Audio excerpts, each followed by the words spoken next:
I can smell this one. That's concerning.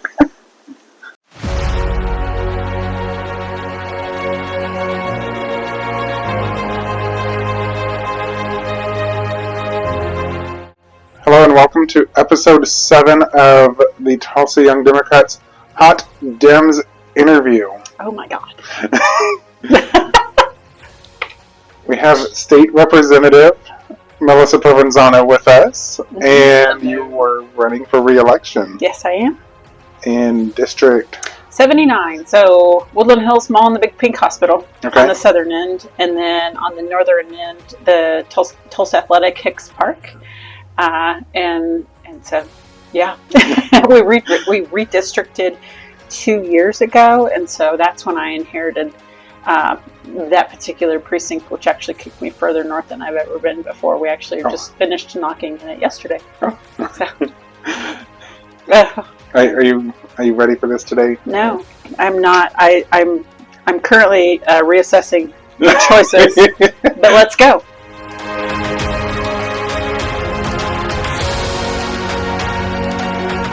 So the first sauce we have is the crazy swine. Okay.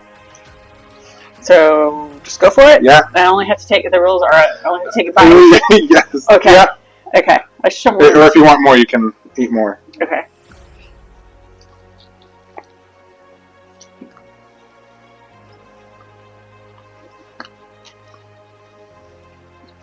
Wow. I may have met my match. Okay. That's got some kick. So Do you like hot stuff? I've grown into it actually, which is very interesting. Mm-hmm. My family has actually commented on my spice tolerance. Yeah. Because before this, I was not a a fan. Yeah. So I might be with your family after that one. I like that. I like some kick, but I don't like set me on fire. Oh, ghost pepper. I might not make it there. Okay. So what do you consider, Representative, your major accomplishment while in the State House? Oh, gosh. We were talking about this just today. I think somebody reached out to me today. Fully covered diagnostic mammograms for women. It's been huge. Somebody just randomly about some other, issue today reached out and said, by the way, that has helped so many women. And it actually came from a lady in my district, a single mom, who had her screening, and after 35 you go in every year. Right. And she said, well, so I got my screening and they found something. And so when that happens, they order that next more expensive test, the diagnostic. But her insurance company would only pay like $100 of it. And the cost was $1,200. And so she just wasn't going to do it. And I'm like, well, you need to do that. You can't not do that. So I reached out to Komen and said, what options do we have for her? And we worked that out. And then they asked if I wanted to run legislation to require insurance companies to pay the whole bill. And I'm like, well, yes. And then we became the 10th state in the nation to do it.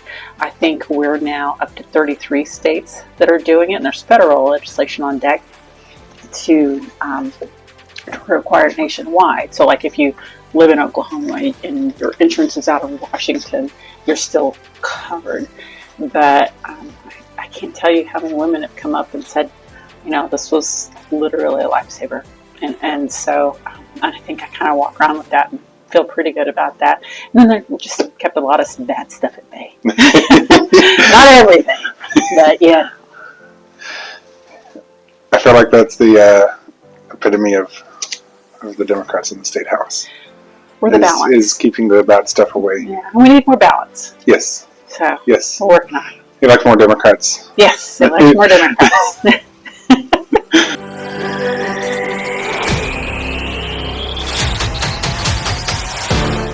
So number 2 is the Hot Ones original buffalo hot sauce. Okay. What can you tell me about this? So this one, sometimes it surprises and it's not that bad. Yeah, I'm getting my milk ready. So I can tell you that Michelle McCain, who does not have a spice tolerance, was okay on this one. Okay, let's do it.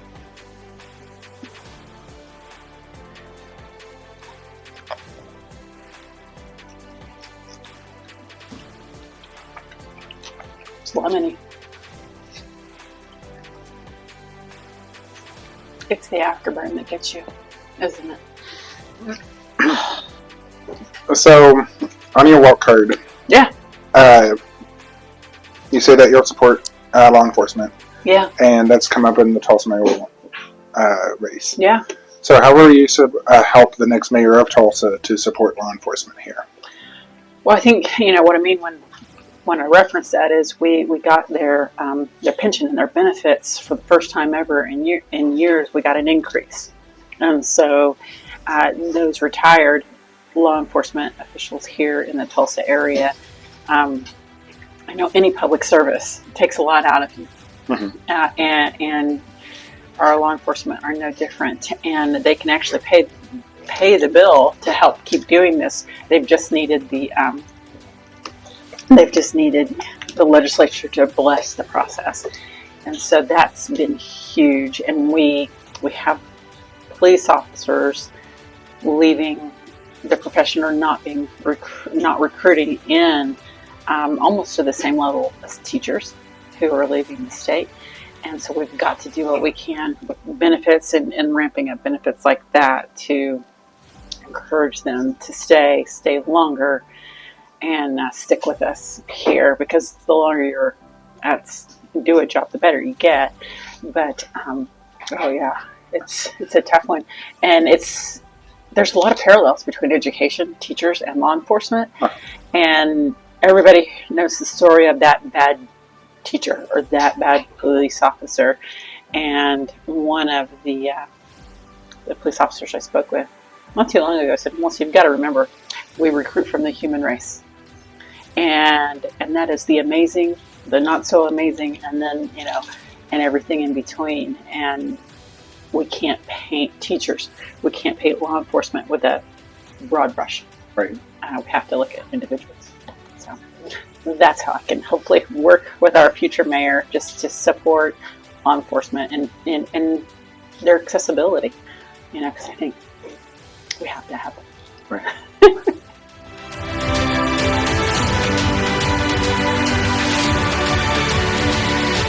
So the third sauce is garlic del fuego. Fuego. Okay.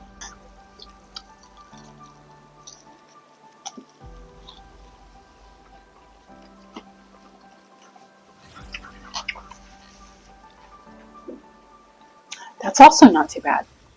Are they like in ascending order, hypothetically? Yeah. See, that one's been the hottest for me. Okay.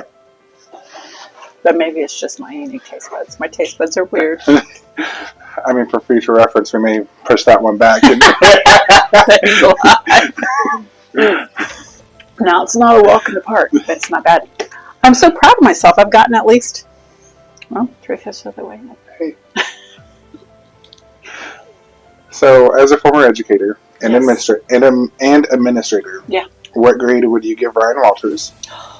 And what are some ways he can improve his grade? Do his job, I believe, would be number one. The plan to pay for Bibles with leftover payroll dollars is illuminating. Because the budget request was for $6 million, and he has $3 million of that on hand per his own press release. And asked where he got that money. He said, well, payroll, because people have left and we have that excess left over. Well, in statute it says he shall use that amount. The key word being shall. Shall's big in Oklahoma City. He shall use that amount on payroll. And if he wants to do something different with it, then we have to bless that process, and we don't come back in until February. And right now, I think it's fairly obvious what grade I would get him. It's important to remember, he's left a collective mark on the city of Tulsa, and people feel some kind of way. And there are, some supporters, but he won. He did not win rural Oklahoma. He won with the urban centers. We have to remember that here. Just this last week, the second grand jury investigation wrapped up, so we'll see if that was for gear funds from before he was in office, or when he was a secretary, not the superintendent. And that's, of course, when you'll remember that he just said blanket approval for whatever this company over here wants to buy.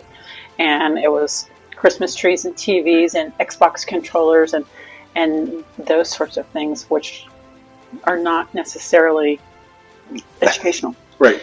And it just got worse from there. And right now it feels a lot like it did when the whole Epic charter school fiasco started to crack. We're moving in the right momentum. I'll point out the Democrats 4 years ago said, "Red alert! Yeah, we have a problem." Yeah, and here we are. Yeah. And so we don't do that just to be political. We provide the data. Right. And fast forward to now, you have missing maternity leave dollars, missing school inhaler dollars, state and federal school safety dollars. And when I was a principal, I needed every one of those dollars. I had the Office of Homeland Security come out, and I said, poke holes throughout my entire campus. I need to know where the weaknesses are. And so they did. And they said, okay, you have 85 cameras, 42 of them are either pointed somewhere wrong or broken. You have XYZ number of magnet locks, and kids are propping open and running to Quick Trip, and so it's got a pencil in between there and it breaks the magnet. These other 3 are completely broken, the rest are fine. You have 8 entrances to the campus, and during the day you need to lock that down to 1 road in and 1 road out. Practical solutions. And then presented us with a price tag on, here's the estimate on what those things might cost. That's what we need to spend those dollars on. If we can't get our hands on them, we can't do those things. And we've, for as much as we've heard about him, focusing on the basics, is focusing on anything but, and not particularly interested, it appears, in doing the job, which is not a fun job, but it's the job he signed up for. Right. He interviewed for the job and he campaigned. Yes. What do you think? Or I guess I'm not supposed to ask. What do I think? I mean, I think I'd give him an F. I mean, I'm a history major in college. Oh, there you go. And I want to be a teacher. Yeah. Which Yay! I've had multiple teachers already that would come and say, don't. Don't do it. But let me be the first to say, do it. Do it, please. Thank you. Do it, please. I've had a few former teachers of mine say do it. It's worth it. Like if you're signing up for the right reasons. I remember when I applied in Tulsa and I got offered a job as a biology teacher, and it was one of the tougher schools. And they called and offered me the job, and I'm like, yes, I was hoping you would call, and they're like, really? I'm like, yeah, because we don't get in this to do anything but work with kids and be the rising tide that lifts all ships. Right. And there's something magical at that. And once kids know that you're going to show up every day, this is true. Once they know, they will stand in traffic for you. Oh. And they will. I remember the first day, like there was a fight in my class. I'm like, oh, okay, problem. And like one of the big football players said, nope, and walked over and just moved these 2, like picked them both up like this, walked them out. We're not doing that Provenzano's class, and threw them out in the hall. And I'm like, well, okay, that's one way to go about it. Because they want a quality education. Our teachers are high quality teachers. They've just been under attack since 2010. Right. Remember, we were 17th in the nation, and that wasn't so long ago. What happened is we started being defunding. When I became a principal, every single year I cut my budget. 10 years straight. What on earth could go wrong when you do that? And then you started hearing the narrative of public schools are bad. Blah, blah, blah. And it's like a negative. As long as you repeat it, you start to internalize it. And we have to be the hope. I have to tell you, the kids are worth it. Because they are. They're so much fun. I mean, middle school in particular. Because, wow, they're weird. And it's so much fun now. I'm like, why are you doing that? I don't know. And they don't. So it's worth it.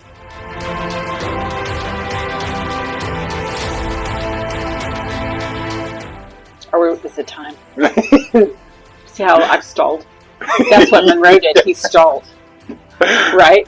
He did. Okay, we ready? Yeah. Okay, this is Raising Inferno Habanero. Oh, dear. Okay. I can smell this one. That's concerning. If you don't let it touch your lips, you're better.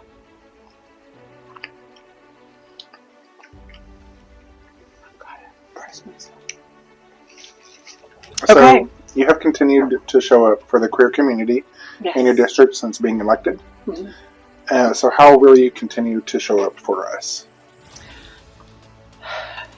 The same way I would show up for any human being, I think. I have a lot of conversations with my peers across the aisle. You have no idea what we've kept off the floor. There's some trash that's gotten through. But I spent a lot of time in communication with Republicans who I have good relationships with, going, okay, let's really analyze this and pick apart what this means for a student, like the bathroom bill.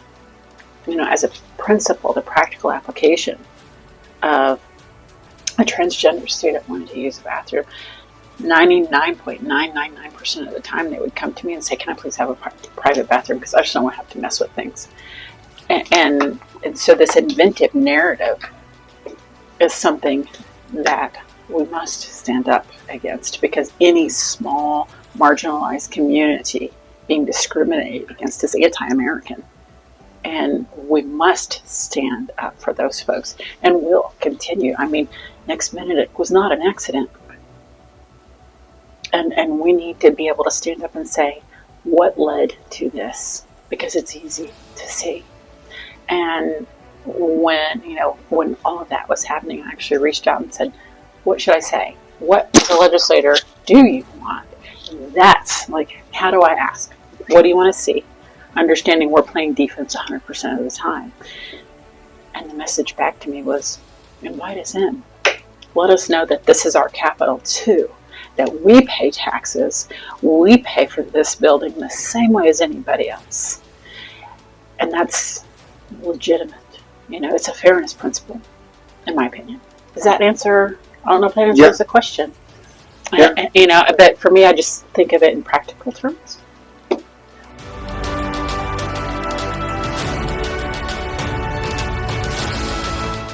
So, number 5. Yes.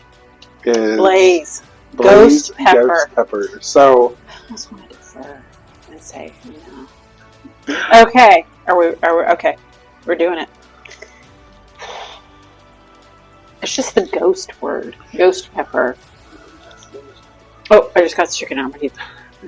I'm stalling. All right. Oh. On the lip. Oh, it's on the lips now.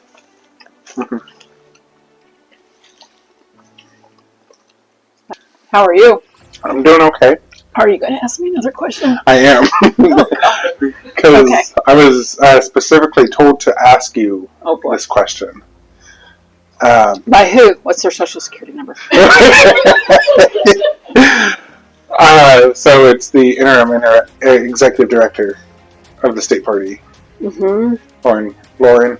Yeah. So, what is your favorite fun memory in the state legislature? Oh, it involves Monroe. So, first, okay, maybe not the favorite, but this is the one that immediately comes to mind. So, we are in a deadline week, and at the time, I'm sitting towards the back of the chamber, because newbies, that's where you get set. And Monroe's immediately in front of me, and he will not back down from a fight. And there was a representative that they're friends now. They're friends, probably. Over this way, and they were going back and forth on the floor, and it was getting heated. And Monroe just kept, and then it was Scott Feckgetter actually. And Scott was, and I'm just sitting there, innocent, minding my own business, ready to vote for the people. And I see the Snickers go. Maybe you need a Snickers. Okay. So that was one of my favorites. I think on the floor. Oh God, my lips are on fire right now. Yeah. Are your lips also on fire? Yeah. But we did it. Yeah, we technically, there's not a sixth. Right. Thank God. And I need evidence. Like, I need a T-shirt. I don't know. Oh God, my lips are on fire. Okay, it's not going away. They're never going to change. Word of wise is to not touch your eyes. So. Yes. Did I almost touch my eyes? No. Okay. But the pain eventually goes away. Normally. Okay. Normally, you start to forget about the pain. Yeah. If you don't pay attention. Yeah. To the pain. Okay. Well, I think that's. But then, like campaign, I actually. Okay, sorry. I was trying to think of other instances, but the one that came to mind was a campaign thing. But go ahead. I've had several people not naked, open the door naked, and I'm like, and here's your door card, and you're like, some from the bottom down, some from the top up, never shy about it, and it's shocking. That or like I was just getting ready to get in the shower and they have a towel. I'm like, well, then why don't you answer the door? You don't have to answer the door. I promise you don't have to answer the door. But I did have this one because you have to be careful when the screen door is shut, but the main door is open. So I knocked this door, and the main door is open, and all of a sudden I see 3 boxers. It was the tile floor. Slide by. And I'm like, oh, okay. And then one came back, looked at me, and then reared up on his haunches and went, boom! Knocked the door open. I'm like, oh, okay. And like started running past me. And I'm like, I got to keep my eye on this dog because who knows if they're not or whatever. And then I hear the owner coming, and it runs past me, knocks me in the legs. And then I'm like, oh, hello. And then all of a sudden, my entire hand is in this dog's mouth. And I'm like, not good at all. And it's starting to slowly, it's like when you're in a wreck and it's slow-mo and you can feel it every moment. I'm like, okay, not good. And then all of a sudden, the owner's like, drop it! And they did. And they ran inside. And I looked at the guy and I'm like, yeah, I'm going to need your vote. And I got it. And, it's only gotten better. Well, State Representative Provenzano, thank you so much for coming on. And taking the time out of your busy door knocking schedule. Yes, thanks. I needed this. This was nice. And I'm so impressed with myself. So where can people go to, we're going to roll out the blue carpet here. Yes. Where can people go to donate, sign up to volunteer? Provenforoklahoma.com. So it's play on the name, you see. It's pretty easy. I've had it for 6 years, and it's Proven for Oklahoma. It's a number, but if you type in the word for, it also gets you there. And we're in the home stretch, and really what we need right now is people to show up and drop and volunteer to be poll runners on election night. That is the most fun job. And then, if you want a yard sign, plan for it to be stolen, but plan that we will replace it because is just part of the game, and best not to get too worked up about it. Right. So, but we're happy to deliver. Thank you so much.